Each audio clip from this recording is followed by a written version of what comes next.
the IDF only targets Hezbollah terrorist infrastructure and Hezbollah terrorists, and I think we need to take a step back and also talk about the situation. You have on one hand the army of a sovereign nation that is protecting its civilians and doing everything to protect its civilians, and on the other hand of the equation, illegitimate terrorist organization that's looking to advance Iranian interests and kill Israeli civilians. We take a lot of precautions to target specifically terrorist infrastructure. We're operating south of the forward defensive line under the prerogative of a ceasefire and the prerogative of a political echelon, and we continue to operate to protect our civilians. But the right groups are saying, multiple right groups are claiming that civilians are being killed, they are being pushed out of their homes. How do you explain that? And there is also a war of information that paramedics are being killed and are being targeted by IDF. How do you explain that? Well, look, I think there's a lot of interests at hand and people who want to advance narratives that the IDF is specifically targeting civilians, and I can tell you 100% it's not true.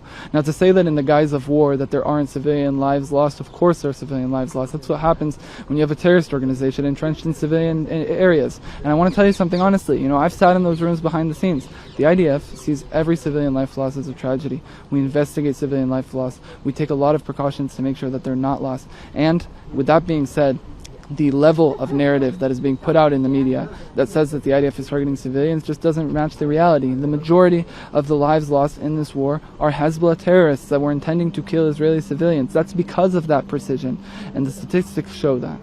Time and again we are hearing from IDF and Israeli authorities that Hezbollah has been decimated, but the operation continued. How do you explain that, and what is the end goal here? So Hezbollah is a terrorist organization that built over the course of decades the means, and obviously all along the way with the intent to target civilians inside of Israel in a lot of different ways. Over the course of the war of the last 2.5 years, we've significantly degraded those military capabilities, whether it be their aerial array, whether it be their command and control. But at the end of the day, all you need is intent and one weapon to be able to kill, and we can't allow for that intent and those weapons to be able to kill our civilians. So can there be a peace with Lebanon in the longer future? Do you see? I hope so. As an Israeli civilian, I hope so. Our goal is to defend our civilians. We have nothing against the people of Lebanon, the government of Lebanon, the Lebanese army. We have nothing against them. We're operating against a terrorist organization aligned with Iranian interests to kill Israeli civilians.